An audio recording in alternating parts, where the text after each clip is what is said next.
This is cultural critic and arbiter of ideas Dave Rubin was brought on Fox to react to people who protested Ted Cruz. And I guess he said they should be punished. Hold on a second. But isn't that their speech, though? To silence conservatives at their school and campuses all across America. And I got to tell you, when you come out of school, most places you work are not safe spaces. Most bosses are not going to be overly worried about injuring your fragile feelings.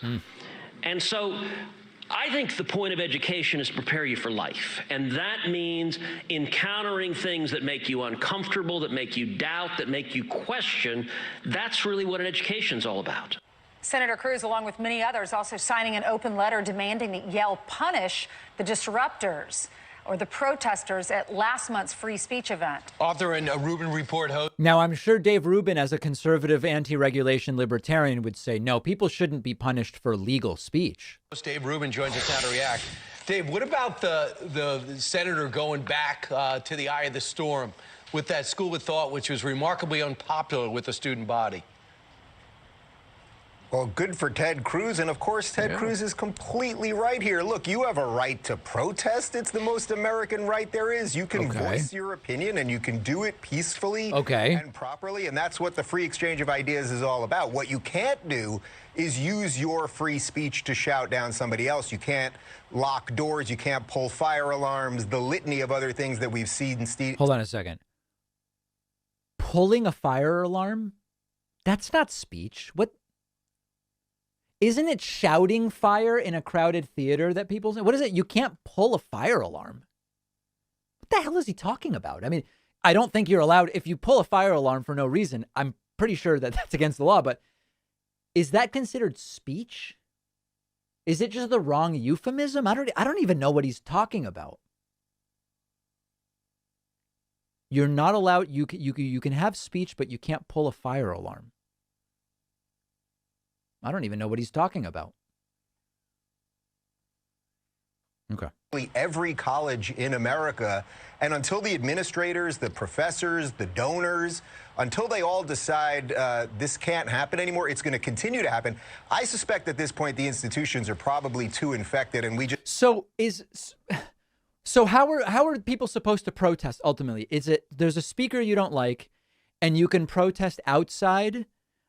But if you're inside, you have to be quiet when it's their turn. I mean, I'm not saying I'm big on shouting down speakers either, but I'm not saying that. I think there's a kind of complicated area where it's like, okay, well, the speaker is here. I'm not going to shout the entire time. At a certain point, shouting the entire time is disturbing the peace, I think, or disorderly. So you could be removed for that, maybe.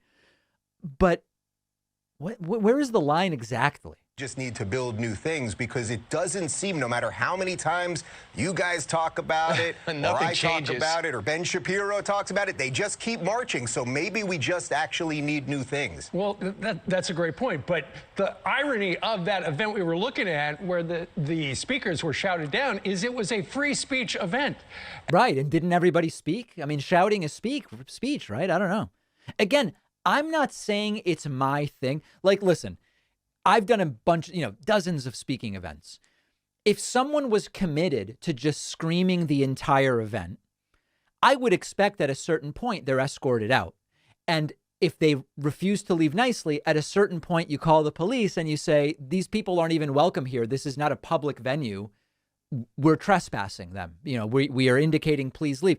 Like, I would expect that would happen eventually. But I just don't even really get what their argument is. And they didn't want to hear one side of it. And I think it was about a week after that, then a federal judge suggested, on an appeals court, he sent an email out to other judges, and he said, I don't think we should hire clerks from Yale Law School, because I don't know that they can be fair, given the fact that they won't even listen to both sides of a story. But wait a second. So it's okay to punish the protesters because of their speech for employment purposes? I mean, but that's okay. These people are bonkers, huh? Well, Brian, first off, it's 2022. Irony is long since dead, so there's nothing we can do on the irony factor. But yes, I mean, this is the problem, because it's not just that we're allowing these kids to shout down speakers who are invited by the school. I mean, in Ted Cruz's case, we're talking about a sitting senator, right? It's not just that. It's that then the education that these kids get, the very things they learn, the things that law students should learn related to the exchange of free speech and protest. Oh, Dave Rubin knows what they should be doing in law school. Give me a break. Okay. All right. So another impeccable hot take from Dave Rubin.